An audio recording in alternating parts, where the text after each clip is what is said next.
Sunday Night Production.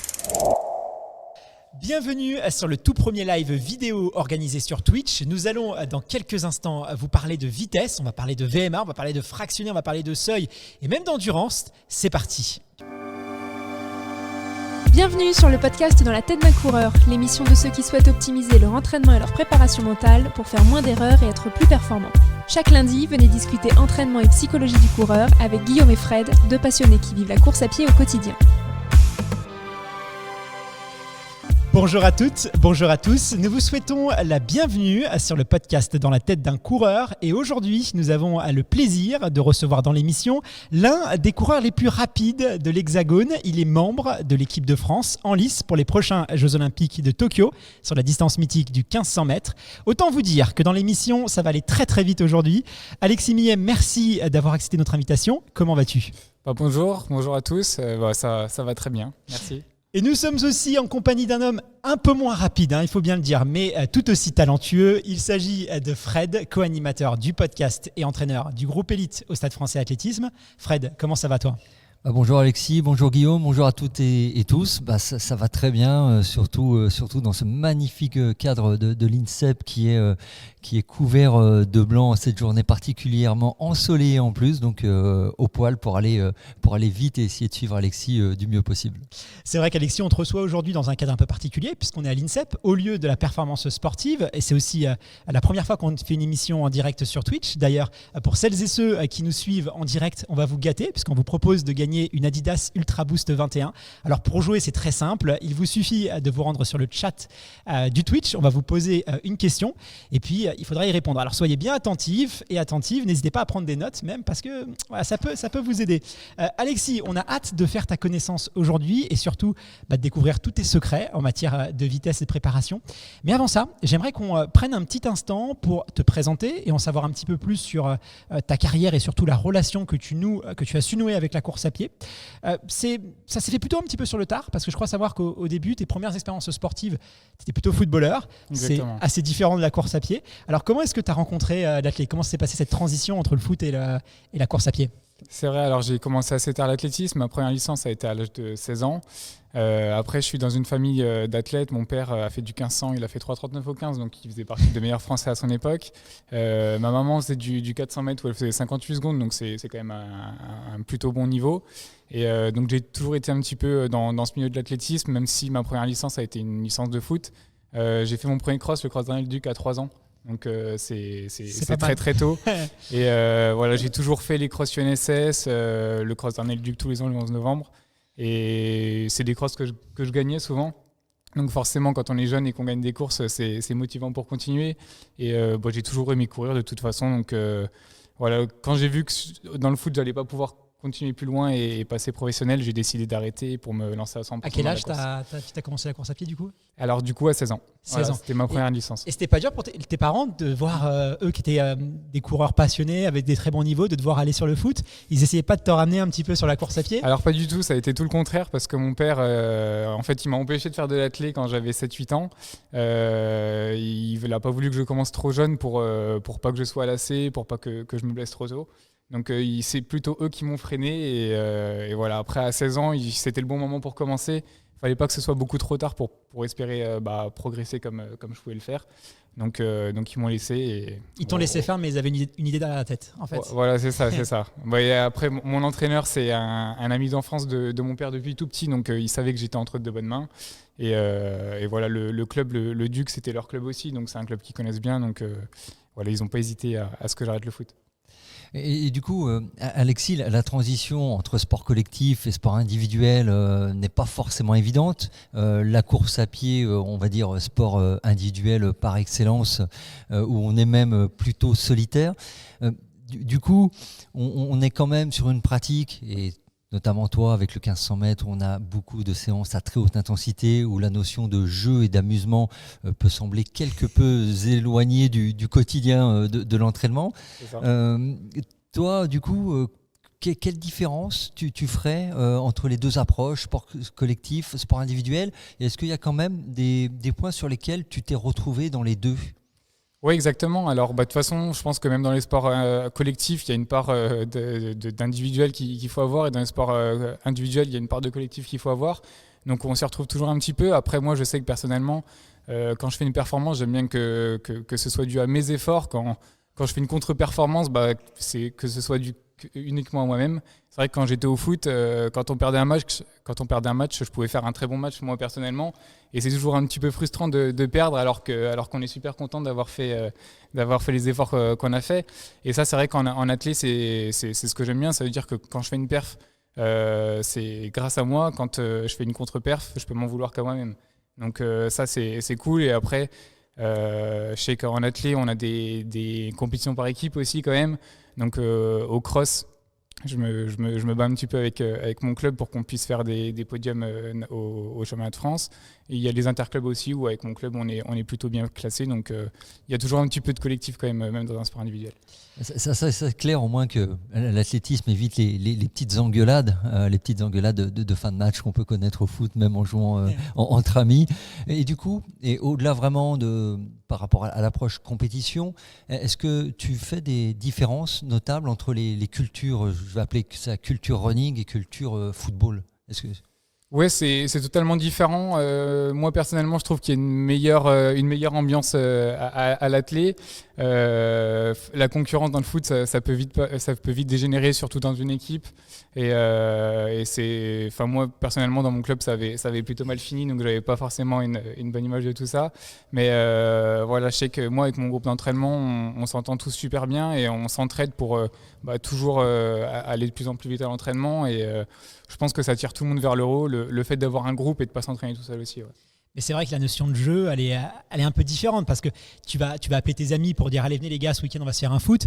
Généralement, tu n'appelles pas un copain à toi pour dire allez les gars, venez on va se faire une séance de 10 fois 400 mètres. C'est un peu plus compliqué, ça ne le fait pas. Mais c'est vrai que la notion aussi de compétition dans un groupe d'entraînement, ça peut vite devenir un peu tous les jours la compétition. Il y a aussi l'ego, surtout quand on est jeune, à 15-16 ans, on aime bien prouver aux copains qu'on est les plus rapides, qu'on est les plus puissants. Je ne sais pas toi Fred, comment tu fais quand tu as des petits jeunes comme ça qui sont pleins d'envie, pleins d'entrain pour les canaliser, mais ça demande quand même une certaine intelligence, une certaine maturité de se dire ok, je vais laisser les autres devant peut-être pour cet entraînement-là, je vais me préserver et puis essayer d'avoir un certain équilibre dans un groupe, mais c'est pas quelque chose de simple quoi. Comme tu le dis très bien et je pense qu'Alexis pourra en témoigner, en fait quand tu es jeune et souvent quand tu es moins jeune également, quand tu es dans un groupe d'entraînement, ça peut se transformer un peu en compétition. Ça peut avoir des avantages sur certains types de séances où il faut vraiment aller au bout du bout, mais si c'est le quotidien d'un groupe d'entraînement de toujours se tirer la bourre, comme on dit entre nous, et de toujours se mettre dans le rouge, finalement souvent ce qu'on dit, le seul qui progressera c'est le meilleur, et les autres ils vont se carboniser totalement. Donc là c'est vraiment logiquement le rôle de l'entraîneur de bien pouvoir cadrer ça et de pouvoir aussi adapter les séances et peut-être faire des sous-groupes pour qu'à un moment aussi ceux qui ont tendance à un peu toujours aller à la bagarre puissent aussi tirer des bénéfices de l'entraînement. Alexis, tu es l'un de nos plus grands espoirs aux prochains Jeux Olympiques de Tokyo et même de Paris. Tu sembles avoir peu de limites et surtout ton talent il s'exprime sur toutes les distances puisque tu es capable de courir un 800 mètres en 1 minute 45 et aussi un 10 km en 28 minutes 44. Alors, je ne sais pas si tu imagines Pierre-Ambroise Bosse courir un jour un 10 km en 28 minutes 44.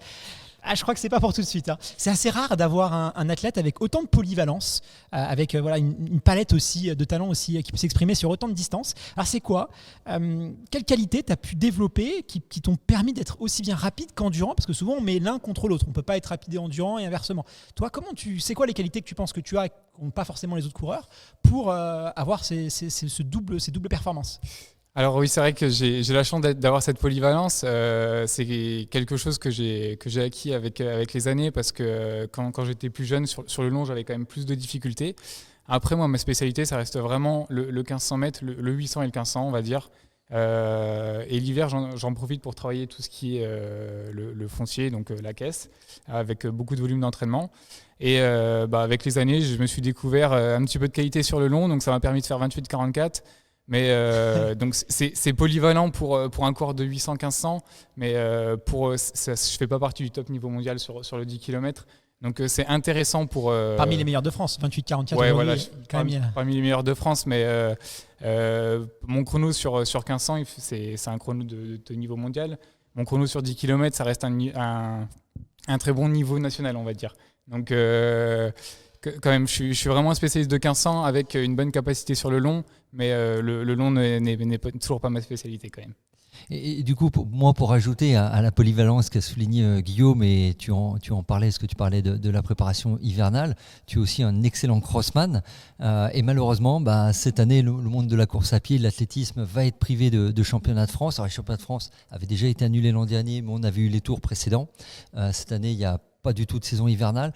Toi, comment, du coup, tu as réagi à cette annonce, même si, entre guillemets, c'est ta discipline secondaire Oui. hivernale, mais du coup, est-ce que ça t'a quand même affecté dans ta préparation hivernale ? Alors un petit peu, parce que moi, depuis que j'ai commencé l'athlétisme, en fait, tous les hivers, j'y ai passé à faire les crosses. Donc voilà, j'ai fait les championnats de France de cross tous les ans au mois de mars. Donc ça constitue un petit peu mon objectif chaque hiver. Donc là, ça fait 2 ans que c'est plus le cas, même si l'an dernier on a pu aller jusqu'aux inter. Cette année, il n'y a vraiment pas du tout de cross. Donc au niveau des compétitions, c'est un petit peu plus chaud. Je vais essayer de faire une sortie sur route ce week-end, mais voilà, il n'y aura pas de cross. Après, au niveau de la préparation, je n'ai pas changé grand-chose parce que c'est une période où j'en profite pour faire, comme je le disais tout à l'heure, tout le foncier. Donc j'ai continué à le faire pour le travailler parce que je travaille pour l'été de toute façon pour être fort cet été sur 1500 mètres.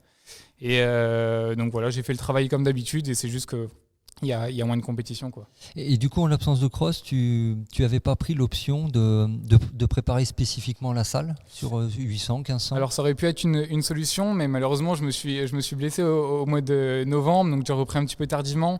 Et j'aurais pu faire la salle, mais du coup j'aurais pas pu faire tout le travail foncier que je dois faire. Et je pense que je l'aurais payé cet été. Donc avec mon entraîneur, on a fait le choix de quand même le faire et du coup de faire un peu moins de compétition cet hiver. Donc voilà, c'était un choix, mais la salle a été envisagée à un moment quand même. Ouais. Ça paraît logique, mais en même temps, ce que tu dis, je trouve, est assez intéressant parce que pour gagner du temps, tu as décidé de prendre du temps. J'aime souvent employer cette expression, ceux qui nous écoutent le savent, mais tu vois, tu es l'exemple même, c'est-à-dire tu aurais pu finalement balancer... aller sur la salle alors que vu qu'il n'y a pas de cross, mais tu te dis je veux profiter de ce temps pour bien me préparer, surtout que tu revenais de blessure et ça c'est vraiment important et je pense que toutes celles et tous ceux qui nous écoutent doivent prendre exemple sur ce que tu as fait, c'est-à-dire pas se précipiter, on a tous envie d'aller faire des compètes, ça manque à tout le monde, mais finalement faut y aller quand on est prêt et totalement prêt. Et du coup ça me permet de revenir un peu sur cette période inédite que traverse le monde du sport, le monde en général, et on va un peu centré sur notre pratique à nous, où il y a très peu finalement de compétition et du coup ça joue sur la motivation des athlètes, je dirais presque encore plus pour les athlètes de haut niveau, les athlètes professionnels, puisque c'est le cœur de leur activité de tous les jours. Est-ce que toi, tu perds en motivation ou comment tu arrives à gérer cette période-là ? Ça se passe comment finalement pour un athlète de haut niveau dont c'est l'unique activité ? Alors la perte de motivation, je n'irai pas jusque-là parce que j'arrive à me fixer des objectifs en fait sur le moyen et long terme. Donc forcément, les entraînements que je fais en ce moment, je sais qu'ils vont me servir pour plus tard. Après, c'est sûr que là, si on regarde tout de suite à court terme sur les 2, 3, 4 prochaines semaines, c'est la période normalement où j'aurais dû courir. Donc des fois, on se dit j'ai pas trop envie d'aller en entraînement, en plus il n'y a pas de compétition. Mais en fait, quand je repense aux objectifs que je me suis fixés pour cet été, pour l'année prochaine, les entraînements que je suis en train de faire en ce moment et ce que je suis en train de construire avec mon entraîneur, c'est obligatoire, quoi. Donc ça me motive tout seul pour aller m'entraîner au final. Justement, Alexis, tu nous as promis de nous donner tous tes secrets d'entraînement et notamment ta pointe de vitesse qui est assez légendaire. Avant ça, on a vu que tu as mis en place une stratégie assez complète avec ton entraîneur, mais quels conseils tu pourrais donner aux personnes qui nous écoutent ou qui nous regardent sur Twitch, parce qu'ils sont plus de 250 actuellement, pour bien vivre cette période-là ? Toi, c'est quoi les conseils que tu recommandes aux gens que tu croises, qui ne sont pas forcément des professionnels et qui peuvent se poser quelques questions ? C'est ça, surtout que ceux qui ne sont pas professionnels ou ceux qui ne sont pas listés ne veulent pas faire de compétition en ce moment. Donc moi ce que je leur conseille déjà, c'est d'arriver à se fixer des objectifs sur le moyen terme. Donc par exemple pour cet été, en espérant que les compétitions puissent reprendre. Déjà rien que d'avoir un objectif, ça va leur permettre de retourner à l'entraînement, de trouver la motivation pour aller s'entraîner. Et ceux qui fonctionnent avec des objectifs souvent à court terme, ils ont toujours la possibilité de s'organiser soit avec leur groupe d'entraînement ou soit en solo avec un vélo, une compétition par exemple dans 1 mois et demi, 2 mois, et là c'est toute une période où ils vont se préparer pour cet objectif-là. certes, ça sera pas en gras dans leur fiche FFA s'ils battent leur record, mais je pense que ça peut toujours permettre de garder la motivation pour aller s'entraîner sur cette période un peu plus difficile. Hyper intéressant. C'est vrai que du coup, les athlètes qui font du long, ça peut être un bon moment pour travailler la pointe de vitesse, qui n'est pas forcément la qualité des vrais fondeurs. Et inversement, les personnes qui font peut-être plus de vitesse peuvent en profiter pour faire du long. Fred, c'est vrai que il y a pas mal de leviers qu'on peut utiliser pour développer sa vitesse. Ça peut être du fractionné, du seuil, même de l'endurance fondamentale, pourquoi pas. Mais c'est pas forcément évident de faire la différence entre deux allures qui sont l'allure du seuil et l'allure du fractionné. Alors, est-ce que tu peux nous expliquer en quelques mots, pour que ce soit bien clair pour tout le monde et qu'on sache de quoi on parle, quelle est la différence entre le seuil et le fractionné, et surtout comment est-ce que ce type de séance peut nous aider à améliorer notre vitesse? Alors, déjà, pour être clair, on va revenir sur le terme de fractionné. On emploie ce terme lorsqu'on fait du travail intermittent, c'est-à-dire du vite long vite. Alors, l'idée, c'est que l'intensité qu'on va maintenir, une haute intensité, elle ne peut pas être tenue sur une longue durée. Donc, on saucissonne, en quelque sorte, le maintien de cette allure pour, au final, sur une séance, avoir un temps de maintien, que ce soit en durée ou en distance, plus élevé que si on avait voulu le faire de manière continue. Alors, dans l'absolu, du coup, fractionné, ça peut s'appliquer à tout type d'allure. Ça peut même être du fractionné course, marche, quand on débute la course à pied, par exemple. Mais classiquement, lorsqu'on parle de fractionné en course à pied, en athlétisme, on parle des séances à haute intensité, voire à très haute intensité, comme peut en faire Alexis sur du SP8, SP15. Et là, pour le coup, la récup sera très lente, voire totalement passive. À l'inverse, le travail du seuil se fait sur une intensité qui est plus modérée, qui est grosso modo l'allure qu'on est capable de tenir sur 1 heure d'effort maximum. Ça, c'est une fourchette. Et du coup, on peut éventuellement le fractionner, mais ça va être un fractionnement long. C'est-à-dire, on va fractionner sur du 3x3000, 3x4000, 3x5000 et ainsi de suite, voire du travail continu. Et très concrètement, avec le fractionné à haute intensité, le but, c'est d'augmenter, de développer sa VO2 max et donc sa vitesse maximale aérobie afin d'être de plus en plus rapide. Alors que le travail de seuil, c'est vraiment le travail de la caisse. Le seuil étant cette zone un peu particulière où, entre guillemets, les déchets commencent à s'accumuler dans le muscle. Je mets vraiment des guillemets parce que ce ne sont pas des déchets au sens pur et dur. Et du coup, une certaine fatigue et difficulté commence à se ressentir. Le travail au seuil, l'idée, c'est de justement repousser cette allure, repousser cette barrière et faire que votre seuil soit à un niveau de plus en plus élevé. Ce sont en fait 2 facteurs importants qui interviennent dans la performance. Et il faut bien comprendre les tenants et les aboutissants. Bon, on va revenir un peu sur toute ta préparation et comment toi tu gères ces différentes allures. Tu nous as dit du coup que tu profitais de l'hiver pour travailler ton foncier. Du coup, tu as plus axé ta prépa finalement sur peut-être une prépa plutôt qui s'approche, on va dire, d'une prépa 10 km, voire même semi-marathon. C'est exactement ça, ouais. Qu'est-ce qu'on va retrouver dans ton plan d'entraînement? Est-ce que tu peux nous dire qu'est-ce qu'on va retrouver en termes de séances, en termes de volume et aussi en termes de nombre d'entraînements? Voilà, synthétiquement, est-ce que tu peux nous expliquer pour qu'on puisse avoir une idée peut-être un peu plus précise et concrète à quoi ça ressemble une semaine d'entraînement chez Alexis? Alors, donc en ce moment, je suis sur des semaines d'entraînement à 9-10 entraînements par semaine.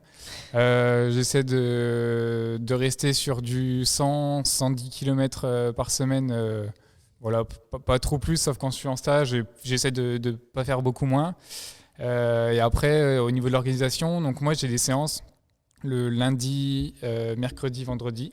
Séances qualitatives, on va dire, donc soit sur piste ou soit sur des spé-cross en nature ou des fartleks. Et après, tout ce qui tourne autour, ça va être des footings plus ou moins vides. Donc le dimanche, j'en profite pour faire des footings tempo, ce que certains vont appeler seuil, mais je vais un petit peu moins vite que mon seuil, moi. Et après, le jeudi matin et le mardi matin, j'ai renforcement, PPG, musculation. Et qu'est-ce que tu préfères dans tout ça? C'est quoi la séance où tu vas un peu moins ronchonner à la faire? La séance que je préfère, moi, c'est les séances qualitatives, les séances spécifiques, là où on peut aller vite, là où on met les légères, on se met en cuissard et qu'on peut envoyer, quoi. Le maso. Et celle que tu apprécies le moins, du coup, à contrario? Alors celle que j'apprécie le moins souvent, c'est les footings, même pas les footings, ouais, si, les footings de récup. En fait, c'est ce que j'aime le moins faire vraiment. Avec un bon podcast, ça passe. Ouais, si, avec un peu de musique, un bon podcast, ça passe toujours un peu mieux, mais c'est vrai que c'est des allures souvent où je m'ennuie un petit peu, quoi. Oui, c'est assez parlant parce que je pense que ce que tu vis, beaucoup de coureurs à tout niveau le partagent, c'est qu'en plus ce sont des allures presque contre nature, puisqu'on est sur des intensités tellement basses que presque des fois on peut se dire mais si je marchais j'irais quasiment aussi vite. Alors moi c'est l'inverse, je préfère les allures à la cool et j'aime pas les allures qui vont trop vite. Hein. Mais du coup, tu vois, on parlait de ta préparation hivernale et là où tu travailles ton foncier, ta caisse, et on le sait bien Alexis, hein, dès qu'on commence à allonger les kilomètres, on doit travailler son économie de course qui est également un facteur déterminant dans la performance. Alors d'ailleurs, hein, des physiologistes ont étudié le coût énergétique d'un coureur et ils estiment que cela représente entre 13 et 20% de différence de performance sur un semi-marathon ou un marathon. C'est donc là, on le voit bien, un élément qu'un athlète ne peut pas se permettre de négliger. Donc tu dois rendre ta foulée plus économe en améliorant un maximum ton rendement mécanique afin de réduire le coût énergétique, ta consommation énergétique globale. Mais du coup, toi, comment tu travailles spécifiquement ta foulée, ton coût énergétique, ton économie de course concrètement ? Et est-ce que pour toi, c'est quelque chose de naturel ou ça te demande vraiment une attention particulière et beaucoup d'efforts ? Alors c'est quelque chose de plutôt naturel, mais j'ai quand même dû le travailler avec les années. Quand j'ai commencé l'athlétisme, en fait j'étais très penché en avant, donc forcément je pouvais moins monter les genoux, donc avec une amplitude de foulée plus réduite que ce que je pouvais faire. Donc voilà, j'ai dû le travailler avec les années, même si ça s'est réglé à force de courir. Voilà, mon corps s'est naturellement redressé. Mais le mardi et le jeudi, du coup, c'est travail de PPG, renforcement muscu. Et dedans, j'en profite pour faire 30 minutes de travail d'appui, travail de pied, travailler la foulée, justement pour réussir à avoir, même si ça n'existe pas, la foulée parfaite pour économiser au maximum ce que je suis capable de faire, quoi. En tout cas, la foulée parfaite pour toi, ça c'est clair.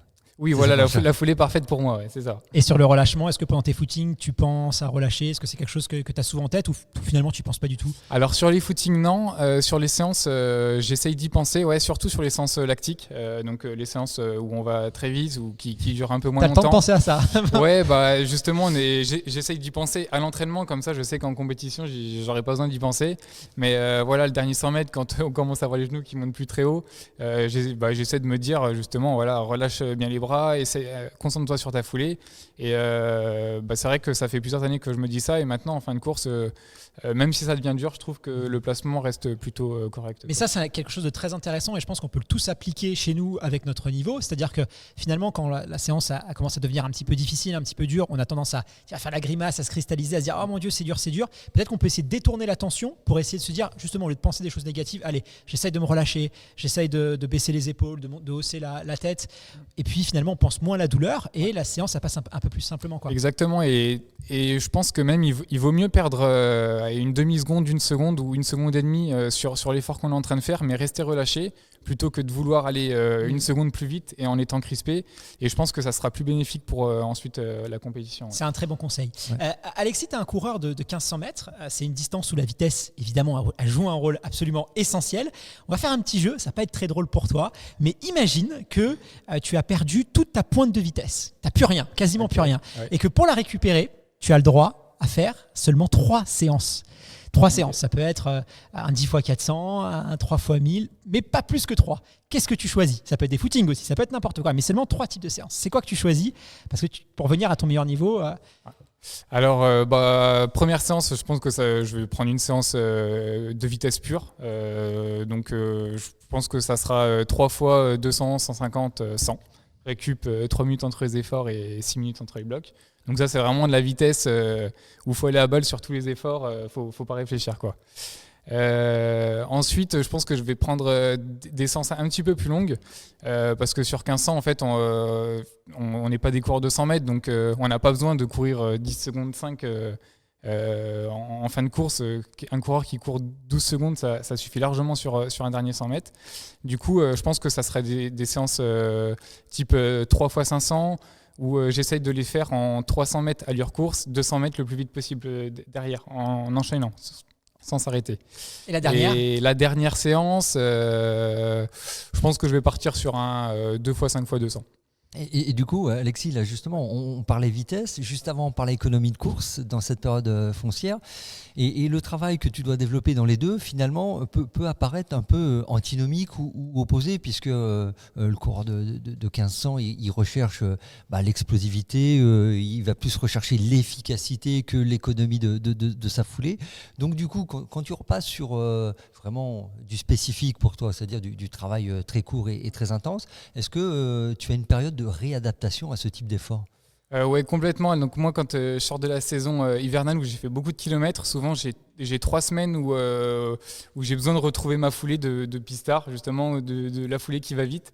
Et j'ai 3 semaines d'adaptation avant de retrouver des sensations un petit peu de vitesse. Ouais. Selon toi, un athlète qui cherche à développer sa vitesse, il doit concentrer ses efforts plus particulièrement sur quoi? Est-ce qu'il doit faire plutôt des séances de seuil, de VMA, peut-être aussi travailler son mental, parce qu'on sait que c'est pas évident d'un point de vue mental. La musculation, la nutrition, pour toi, c'est où on doit mettre le poids du corps quand on veut bosser sa vitesse? J'ai envie de dire que ça va dépendre le type de coureur qu'on est. Donc si on est un coureur avec beaucoup de caisses, il va falloir axer plutôt sur des séances type VMA. Parce que les marathoniens, les semi-marathoniens qui vont vouloir acquérir de la vitesse, en fait, leur allure rapide, ça va être leur allure VMA. Sauf que moi, en tant que coureur de 1500, quand je fais de la VMA, c'est au-dessus de mon allure de course. Donc en fait, quand je fais de la VMA, au final, je travaille limite mon endurance. Donc il faut que j'aille chercher. Il n'est pas vexant, je vous rassure. Non, mais en fait, c'est juste qu'il faut regarder par rapport à son allure de course qu'on cible dans son objectif. Donc voilà, pour les coureurs de plutôt long, moi je vais leur conseiller de faire des séances type VMA pour travailler leur vitesse. Et pour les coureurs de cours qui font 800, 1500, 3000, 5000, on va dire, là, il va falloir aller chercher des allures plus rapides que leur allure course. Donc, voilà, ça peut être des SP8 ou des SP4 suivant les types de coureurs, quoi. Et en combien de temps, si on veut faire un bon cycle de vitesse, travailler vraiment les allures, en combien de temps tu penses qu'il faut consacrer à son entraînement? Sur combien de semaines on doit vraiment se concentrer sur ça pour avoir des bons résultats assez significatifs? Je pense qu'au minimum, il faut consacrer au moins 3 semaines d'entraînement. Après, ça ne veut pas dire que pendant les 3 semaines, tous les jours, on va faire de la vitesse, parce que là, ça serait pas bon pour la progression. Mais voilà, normalement, un cycle d'entraînement, ça dure environ 3 semaines. Donc voilà, je pense qu'il faut axer au moins 3 semaines avant de rebasculer sur du travail un petit peu plus long. Et pourquoi pas y revenir ensuite et voilà, faire des petits piqûres de rappel. Des petites piqûres de rappel de temps en temps, exactement. Mais ce que disait Alexis est vraiment important, parce qu'il a bien axé sur le travail de vitesse. Il a pris cet exemple-là parce qu'on lui demandait. Il faut se rapporter à l'athlète, et on est vraiment dans l'individualisation et personnalisation. Il n'y a pas de formule toute faite. Il le disait très bien lui-même. Pour lui, la VMA, le travail à VMA, c'est presque un travail lent entre guillemets par rapport à son allure de course, je précise, alors que pour un marathonien, le travail à VMA, ça va être du travail pleine balle. Donc vraiment avoir ce type de réflexion, c'est vraiment important. Et du coup, ça permettait de voir aussi, avec ta préparation foncière, que contrairement à ce qu'on pense, pour être rapide, il ne faut pas simplement faire de la vitesse, mais il faut aussi travailler le foncier, travailler la caisse. Tu as employé le terme, et il est employé, c'est notre jargon à nous, parce que notamment c'est là qu'intervient le fameux foncier et toutes les adaptations physiologiques, physiques et même mentales, parce que quand on n'est pas habitué à faire du long, il faut aussi un peu travailler la tête pour y aller. Toi, tu t'es rendu compte à quel moment de l'importance de ce travail foncier? En fait, moi j'ai une licence entraînement sportif en STAPS, donc je me suis toujours un petit peu intéressé à l'entraînement que je faisais. Et comme je l'avais dit tout à l'heure, quand j'étais cadet, junior 1, j'étais pas très très bon sur le long. C'était des crosses de 5 bornes, donc je me débrouillais pas trop mal, mais s'il fallait passer sur 10 km, j'étais pas très bon. Et en fait, c'est à partir de junior 2, c'est là où j'ai fait mes premières sélections d'équipe de France. Et en fait, c'est à ce moment-là exactement où j'ai commencé à faire des footings actifs, des footings tempo, un peu de seuil. Et c'est là où j'ai explosé aussi sur 1500 mètres. Donc c'est vraiment à cet âge-là que je me suis rendu compte que le travail foncier était vraiment important, même pour les coureurs de cours. Et à ce propos, je reprends souvent une phrase que j'ai entendue dans la bouche d'Alain Ligné, l'ancien entraîneur notamment de Pierre-Ambroise Brosse, qui disait le foncier libère la vitesse. Et tu vois, toi-même, tu l'as expérimenté et vécu. On va revenir un peu aux séances de vitesse parce que voilà, c'est des très hautes intensités, c'est assez traumatisant pour le corps et le mental aussi. Du coup, est-ce que toi tu es vigilant lorsque tu es dans des périodes spécifiques de travail de vitesse, de SP8, de SP15, sur toute la prévention, sur les pépins physiques ou autres qui peuvent arriver? Comment tu t'organises concrètement par rapport à ça? Ouais, alors je fais de la prévention un petit peu toute l'année, depuis cette année, parce que comme je me suis beaucoup blessé cette année, on a dû revoir pas mal de choses avec mon préparateur physique, mon médecin, mon kiné, mon entraîneur. Donc voilà, à partir du mois de septembre, maintenant je vais faire de la prévention toute l'année, sur tout ce qui est ischio, mollet, pour éviter les blessures justement l'été quand il faudra aller vite. Et après, sinon, c'est au niveau de l'échauffement surtout. Où, l'échauffement, quand je vais faire de la vitesse, n'est pas le même échauffement que quand je vais faire une spé 10 km, quoi. Parce que forcément, mon corps va être... la blessure peut survenir beaucoup plus sur une séance de vitesse où les muscles sont mis beaucoup plus à contribution que sur une spé 10 km. Justement, Alexis, en parlant de vitesse, d'économie d'énergie, de prévention des blessures, on sait que l'équipement joue un rôle de plus en plus important dans la performance, avec toutes les questions d'ailleurs que ça peut poser autour de ça. Toi, tu es accompagné par Adidas, qui te soutient dans ta quête d'excellence. Il y a un temps fort actuellement pour eux, c'est le lancement de l'Ultra Boost 21, donc c'est celle qu'on a là juste devant nos yeux. Alors je dis que c'est un temps fort, c'est pas anodin, c'est parce que c'est le modèle le plus vendu pour Adidas dans la catégorie running, donc on pense qu'il y a une attention toute particulière pour cette chaussure. Tu as pu la tester pendant plusieurs semaines, je crois même presque un mois. C'est ça, ouais. J'imagine qu'en tant qu'athlète de haut niveau, tu dois être assez exigeant sur le choix de ton matériel. Qu'est-ce que tu peux nous en dire sans tabou? Alors sans tabou, vraiment c'est une chaussure que j'utilise déjà depuis quelques années. Là sur l'Ultra Boost 21 qui vient de sortir, il y a eu plusieurs améliorations qui ont été faites. Donc déjà pour parler de la chaussure en général, c'est une chaussure avec un super amorti. Le confort est très très très bon. Et moi personnellement, c'est une chaussure que je vais utiliser sur tout ce qui est footing. Footing de récupération, mais footing où je peux mettre un petit peu de variation d'allure dedans aussi, parce que c'est une chaussure qui est plutôt dynamique par rapport au poids qu'elle fait. Et en fait, c'est ça qui est intéressant, c'est qu'il y a de l'amorti, il y a du confort, mais il y a aussi un petit peu de dynamisme. Et du coup, avec, il y a un petit peu de polyvalence, plus que ce qu'on avait les années précédentes. Justement, par rapport à l'effet boost, Adidas revendique 6% de boost en plus par rapport au modèle précédent, donc c'est censé nous donner un retour d'énergie. C'est vrai que nous, avec Fred, on s'interroge notamment sur l'apport réel de cette technologie sur la performance. On a du mal à la mesurer parce qu'on sait aussi qu'il y a l'aspect psychologique qui est aussi très important et aussi on peut nous annoncer quelquefois des chiffres assez même presque spectaculaires avec des gains. Toi, est-ce que tu ressens vraiment cet effet boost? Comment ça se concrétise dans tes sensations? Est-ce que tu l'as... Ouais, alors si on le ressent par rapport aux chaussures précédentes. Alors sur le talon, surtout, on sent qu'il y a vraiment un bon amorti. Et vraiment pour récupérer musculairement et décharger les muscles après une bonne séance, c'est vraiment idéal. Donc c'est vraiment cool. D'accord. Il y a des choses que tu apprécies aussi en plus sur cette chaussure? Alors c'est vrai que c'est une chaussure qui est bonne pour le climat, on va dire. Donc c'est vrai qu'Adidas s'est engagé avec le climat et essaie de décharger un petit peu le plastique. Donc c'est une chaussure qui est faite à partir de plastique recyclé également. Et moi personnellement, c'est quelque chose qui me tient à cœur. J'essaie de faire attention dans la vie de tous les jours. Donc en prenant la voiture le minimum, j'essaie de prendre les escaliers plutôt que l'ascenseur. J'essaie de ne pas utiliser des pailles. Donc c'est des petits gestes au quotidien qui sont pas énormes, mais pour revenir à la chaussure, c'est quelque chose qui me tient à cœur et ça me fait plaisir qu'une marque comme Adidas puisse s'investir dans des causes comme celle-ci. C'est intéressant ce que tu dis et je me permets de rebondir sur ça. Toi, tu es vigilant par rapport à ça, à tous ces enjeux climatiques ou... Ouais, forcément, parce que moi je cours toute l'année dehors, donc c'est quelque chose qui est important. Le réchauffement climatique, c'est une question, je pense, qui doit toucher tout le monde. Et courir dans la pollution, c'est pas forcément quelque chose qui est agréable. Courir dans les champs, dans la forêt, quand on voit des déchets partout, c'est pas non plus agréable. Donc forcément que ça me tient un petit peu à cœur. Ouais. Super. On va revenir un peu à la vitesse. C'est vrai que c'est des séances que la plupart des gens n'aiment pas forcément parce que c'est très exigeant, ça nous pousse un peu dans nos retranchements, ça nous fait sortir de notre zone de confort.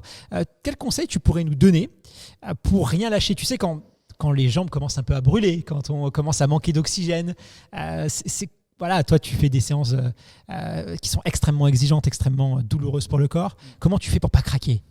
Bon, clairement, pour pas craquer, moi je pense à la compétition qui va arriver, hein, parce que si en plein effort, je commence à me dire, voilà, c'est bon, je suis cuit, je vais lâcher. En compétition, je vais me dire exactement la même chose, et forcément le chrono, ça va se ressentir. Donc voilà, quand je suis à l'entraînement, j'essaie vraiment de donner le maximum de ce que je peux faire. Et si je m'entraîne à l'entraînement à me donner à fond, en compétition, je vais me donner à fond comme je le fais à l'entraînement. Donc voilà, faut vraiment penser à la compétition qui va arriver.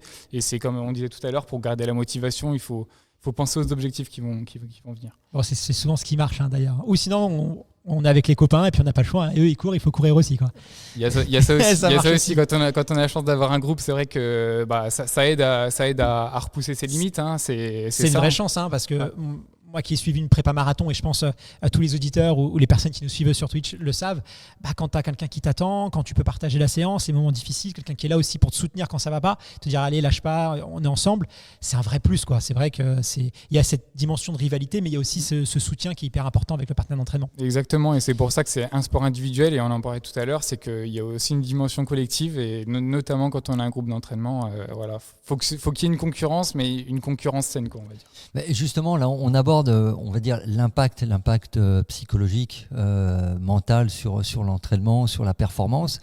Et toi, tu es dans une discipline, une distance qui est particulièrement exigeante à ce niveau-là, parce que souvent, les coureurs de 800, 1500 nous parlent du lactique qui monte jusqu'à la tête. Lactique entre guillemets, on sait que c'est le lactate et pas le lactique, parce que souvent il y a des réactions un peu vives sur les réseaux dès qu'on emploie le terme, donc on sait très bien de quoi on parle, mais ça a été vulgarisé comme ça dans notre discipline, donc on va employer le terme.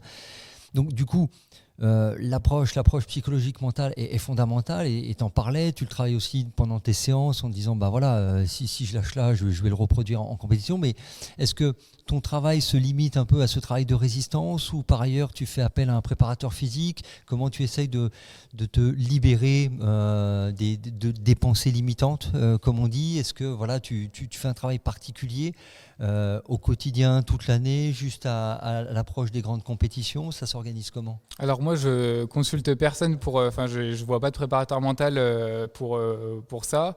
En fait, naturellement, moi, de moi-même, j'arrive à mettre dans un état d'esprit où je vais tout donner en compétition. Donc voilà, je vois personne, et c'est vraiment quelque chose que j'ai naturellement. Quand je suis au départ d'une course, j'ai envie de gagner, j'ai envie de battre mon record, donc voilà, c'est naturel. Bon, c'est parfait. Et là, du coup, on est un peu sur la santé mentale, comment on approche les choses. Et on sait que le sport a un effet bénéfique sur le bien-être et l'équilibre. Et encore plus en cette période de pandémie où on est limité dans le sport, ou encore plus avec le télétravail ou le couvre-feu. Les Français commencent à se sédentariser, et ça devient une vraie problématique de santé publique d'ailleurs. Il y a même une étude qui a été réalisée par Adidas et qui révèle qu'un coureur sur 3, ce qui est quand même vraiment important, un tiers, identifie le bien-être que procure la course comme étant leur première motivation pour s'entraîner. Du coup, tu vois, à l'heure où les salles de sport sont fermées, la possibilité de s'entraîner en groupe est plutôt restreinte, puisqu'à 18h, il faut qu'on soit chez soi. Et à part les athlètes comme toi, on a une activité professionnelle. Tu penses que c'est important de rappeler aux gens à quel point il est fondamental de continuer à bouger, et que le sport, il a un vrai pouvoir de changer des vies? Exactement, de toute façon, on a l'habitude de le dire, le sport c'est la santé.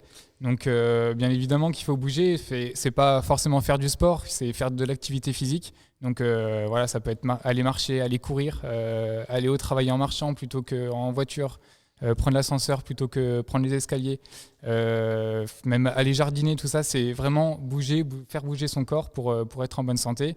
On a la chance en course à pied, il ne faut pas énormément de matériel pour pouvoir aller courir. Il y a juste à avoir une paire d'Ultra Boost 21 et puis on peut aller courir. Donc voilà, c'est quand même plutôt à portée de main, on va dire. Donc voilà, vraiment, faut aller faire de l'activité. Mais c'est vrai que c'est pas évident avec les mesures, notamment là, le couvre-feu. On a l'impression qu'il faut vraiment s'accrocher en ce moment pour pratiquer son sport. Il y a quand même pas mal de contraintes, puis d'accès aux salles de sport. Ça peut être compliqué pour certains quand même. Ouais, non, ça, je suis tout à fait d'accord. C'est pas facile, mais du coup, il y a peut-être moyen de changer un petit peu ses habitudes. Comme je le disais, des gens qui vont tout le temps au travail en voiture, pourquoi pas y aller en vélo, y aller à pied, y aller en courant. Il y en a qui ont la chance d'avoir des douches sur leur lieu de travail. Et ou sinon, le faire chez soi, hein, avec sa famille. Il y a moyen chez soi de faire du renforcement musculaire. En fait, il faut trouver des idées, il faut être imaginatif. Et vraiment, il y a toujours moyen de trouver quelque chose pour faire de l'activité. Donc, c'est une période particulière puisque cet été doivent avoir lieu, alors je parle au conditionnel, mais les Jeux Olympiques de Tokyo. Dans quel état d'esprit, toi, tu abordes cette échéance ? Eh ben, pour le moment, de toute façon, je me prépare pour ça. Dans ma tête, ça va avoir lieu, donc il faut que je me prépare pour ça. Et voilà, je suis focus sur les Jeux Olympiques pour cet été. Tu te poses pas de questions, toi ? Non, j'essaie de ne pas m'en poser, parce que m'en poser, ça serait apporter des pensées négatives et ça serait pas bon même pour mon entraînement. Donc voilà, je vois beaucoup d'articles, tout ça. J'essaie d'être positif et de me dire que ça va avoir lieu. Je m'entraîne en conséquence et puis après on verra bien. Mais du coup justement, tu dis, tu vois ce qui se passe dans la presse ou à la télé ou autre. Est-ce que tu essayes de te couper de ça ou tu arrives à en prendre connaissance avec une certaine prise de distance ? Alors je suis quand même beaucoup sur les réseaux sociaux, donc c'est difficile de se couper de ça quand même. Mais non, je lis les articles. Alors il y en a qui sont plutôt positifs, il y en a qui sont plutôt négatifs. Voilà, j'attends de voir la décision finale et je pense que c'est la seule chose qu'il faut attendre parce qu'on voit tellement de choses sur les réseaux sociaux ou dans la presse que je préfère attendre vraiment la décision qui sera la bonne et en attendant, je m'entraîne. Et sur ce type de questions, tu as des échanges avec ton entraîneur, la Fédé, ça se passe comment ou pour l'instant tout le monde estime que ça va avoir lieu donc on n'en discute pas forcément ? Pour le moment, on fait comme si ça va avoir lieu. Hein. De toute façon, même je pense qu'il faut se préparer parce que si on se dit ça va peut-être pas avoir lieu, je m'entraîne un petit peu moins, si jamais ça a lieu, on sera pas prêt. Donc il vaut mieux faire comme si ça va avoir lieu. Et même le fait de faire comme ça montre qu'on est on pense positif. Donc ça peut peut-être faire basculer un petit peu le vote. Ouais, oui, bon sens. Et puis ça permet de se recentrer aussi sur son plaisir de pratiquer, hein, parce que voilà. Et puis tu le disais, et on l'a vécu l'an dernier, à un moment où il y a eu plus de compètes, et il y a eu une entre guillemets réouverture des compètes sur fin juillet, août et septembre, et on a vu les athlètes qui n'avaient pas lâché, qui étaient presque, qui eu des sacrés perfs, ouais. Et ceux qui avaient peut-être un peu lâché à un moment, là, à mon avis, ils refont pas la même erreur cette année-là, effectivement, quoi. Il faut tenir. Ouais, exactement. L'an dernier, c'est vrai que ça a permis aux athlètes pendant 4-5 mois de s'entraîner. Peut-être de modifier un petit peu leur entraînement ou de s'entraîner un peu plus dur. Comme il n'y avait pas d'école, il n'y avait pas de travail. Donc voilà, là vraiment les gens étaient focus sur l'entraînement et au final il y a eu des grosses perfs. Donc c'est que ça a plutôt bien payé. Donc voilà, il faut essayer de reproduire ça maintenant cette année, quoi. Et est-ce que du coup ça a pu donner un renouvellement de goût pour la compétition, parce que finalement on est privé les athlètes, surtout les athlètes professionnels, vous faites un certain nombre de compétitions dans l'année, être privé finalement de compétition, est-ce que ça vous remotive pas justement un peu plus à se dire tiens, finalement on ne sait pas trop ce qui se passe maintenant, ce monde est incertain, donc celle qui arrive est bonne à prendre. Exactement, c'est vrai que même moi ça m'arrivait des fois de refuser des compétitions. Là les crosses ont été annulées, on m'a proposé une compétition sur route, j'ai sauté sur l'occasion, même si je suis pas forcément à 100% de ma forme. On prend vraiment goût à la compétition et surtout quand on s'entraîne, on voit que la compétition est importante pour valider des paliers, tout ça. Donc c'est vrai que ça nous a permis de voir la chance qu'on avait aussi de pouvoir se mesurer en compétition pendant cette période. Pour celles et ceux qui nous suivent sur Twitch, c'est le moment de vous gâter puisqu'on va vous faire gagner 2 paires d'Ultra Boost 21. Une paire pour les hommes, une paire pour les femmes. Comme ça, il n'y aura pas de jaloux. Pour jouer, c'est très simple. On va vous poser une question. Il suffit de répondre dans le chat. Restez bien jusqu'au bout parce qu'on va donner à la fin de l'émission les noms du gagnant et de la gagnante. Et en plus, voilà, après l'enregistrement, on va pouvoir discuter tous ensemble sur Twitch. Si vous avez des questions à poser à Alexis, on va prendre quelques instants pour y répondre vraiment en privé pour toutes les personnes qui suivent le live. Alors la question, c'est la suivante. J'espère que vous avez pris des notes. Sur l'Adidas Ultra Boost 21, combien combien de boost en plus, en pourcentage, possède l'Ultra Boost 21 par rapport au modèle précédent? Je répète la question parce que je ne sais pas si j'ai été bien clair. Combien de boost en plus sur le modèle Ultra 21 par rapport au modèle 20 de l'année précédente? Voilà. Alors celles et ceux qui ne répondent pas correctement n'ont vraiment pas écouté, hein, très, très clairement. Bon, je ne sais pas si ça va... Bon, bonne chance à tout le monde, en tout cas, et jouez sur le chat. C'est le moment de tenter votre chance. Et du coup, là, on va se projeter un peu plus loin, Alexis, parce que bon, il y a Tokyo 2020 en 2021, mais maintenant, dans 3 petites années, il y a aussi Paris 2024. Donc, on suppose qu'évidemment, en tant que Français, tu es encore plus mobilisé par cette échéance. Tu as déjà une idée de la distance, rester sur 1500, monter 5000, 10 000, voire marathon? Je pousse loin, tu vois. Ouais, non, le Ultra Trail, UTMB, est-ce que tu te vois sur l'UTMB? Ouais, non, le marathon, ça va faire un petit peu long, mais moi, là, pour le moment, dans l'idée, ça serait de rester sur 1500 mètres. J'aurai 29 ans, donc normalement, je pourrais être encore très performant sur 1500. Mais je pense que d'ici là, j'aurais déjà fait quelques 5000 quand même.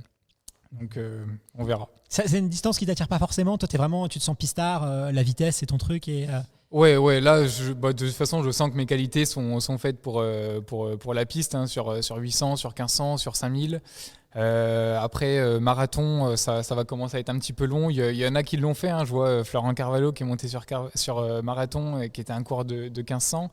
Impressionnant, et sans transition en plus, presque sans transition. Ouais, presque sans transition, mais je pense que Florent, c'est un coureur qui avait plus de qualité que moi sur le long quand même à la base. Donc, et quand je vois les difficultés quand même qu'il a, même au niveau musculaire, tout ça, je me dis que moi, ça risque d'être encore pire. Donc, marathon, j'en ferai peut-être 1 ou 2 comme ça pour me faire plaisir, mais dans l'optique de faire des Jeux Olympiques, ça peut être compliqué. Disons que Florian est un peu l'exception qui confirme la règle, parce que classiquement, on a quand même une histoire assez riche de coureurs de demi-fond, notamment sur 1500 en France, et de telles transitions quasiment pas eu lieu, même des coureurs de 1500 qui, même montés sur 5000, on n'en a pas vu tant que ça dans nos grands champions.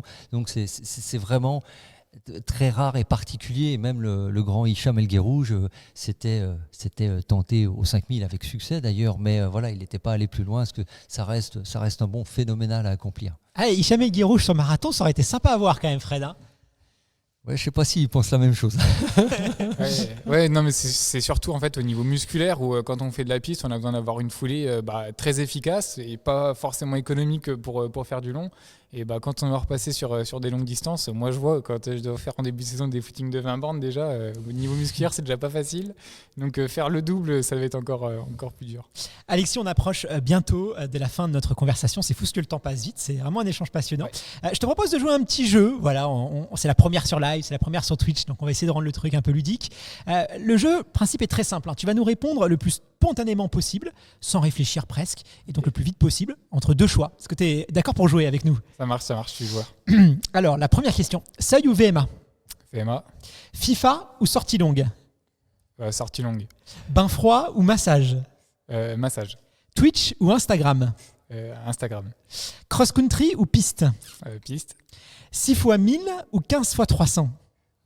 15 x 300. Pizza ou burger ? Pizza. Marathon de New York ou UTMB ? Marathon de New York. Bière ou boisson isotonique ? Ou bière. Strava ou Spotify ? Spotify. Une nuit avec Scarlett Johansson ou une finale olympique ? Ouais, une finale olympique. Il est sérieux. Fred n'aurait pas répondu pareil, je peux te le dire. Non, j'aurais choisi l'UTMB. On aime bien finir nos échanges avec une question assez récurrente. Alexis, c'est celle-là et je vais te la poser. Si tu pouvais revenir, tu es très jeune, donc je vais dire 10 ans en arrière, quel conseil tu donnerais au petit Alexis de 12-13 ans ?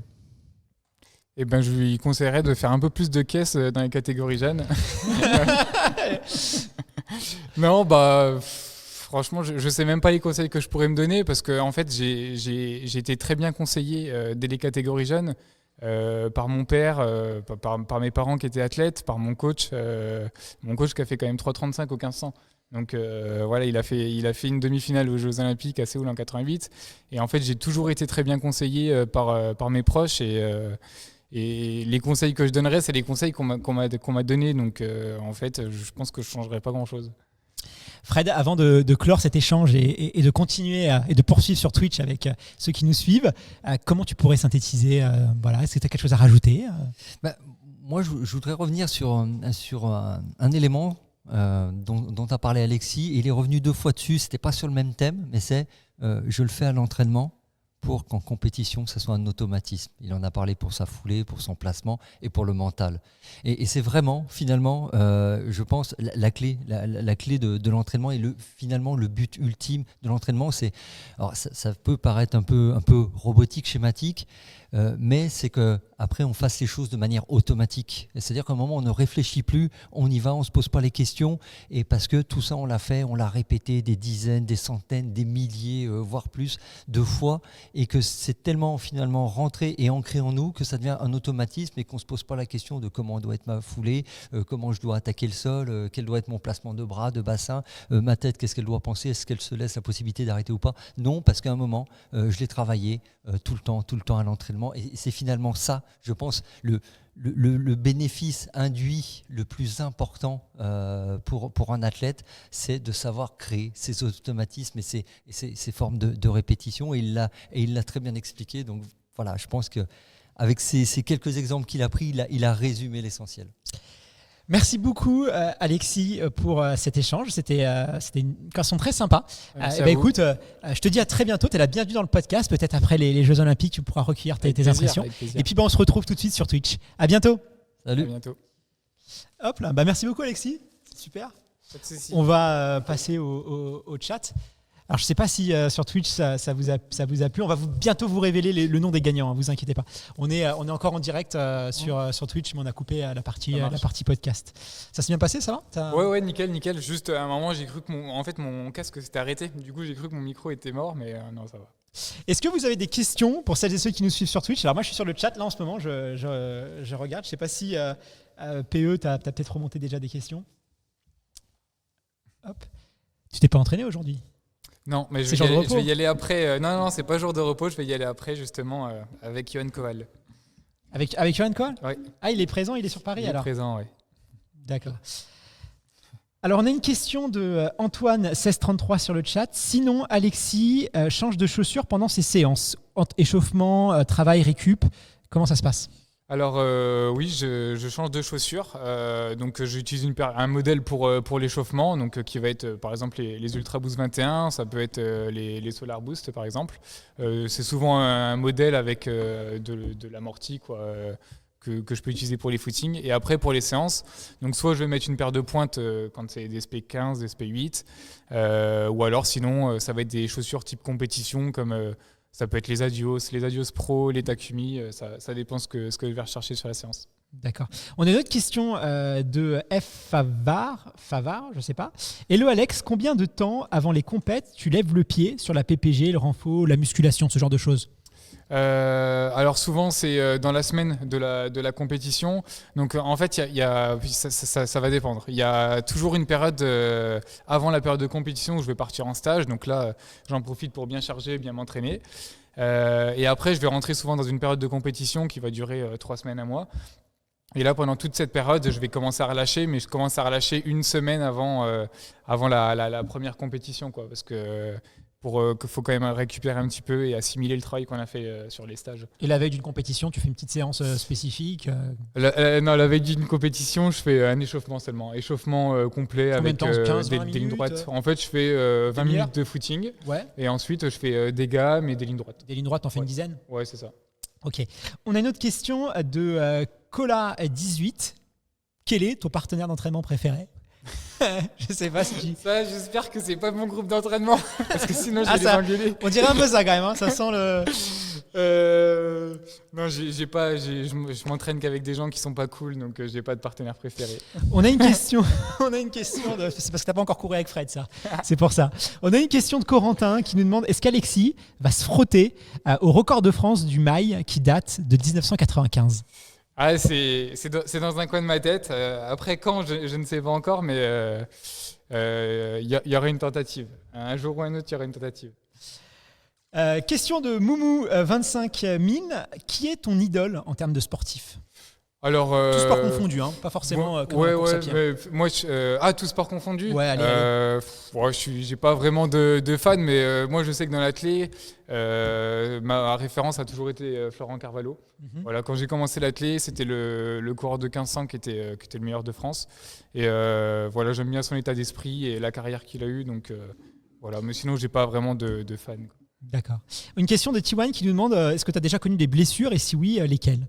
Alors oui, cette année, du coup, je me suis pas mal blessé. Donc j'ai eu une blessure au TFL, où on se blesse pas souvent, une blessure au psoas. Donc là, j'ai eu une désinsertion myopo-névrotique du TFL. Oula, et, tu m'as perdu là. Ouais, c'est compliqué. Et une désinsertion partielle au niveau du myotendineux sur le psoas.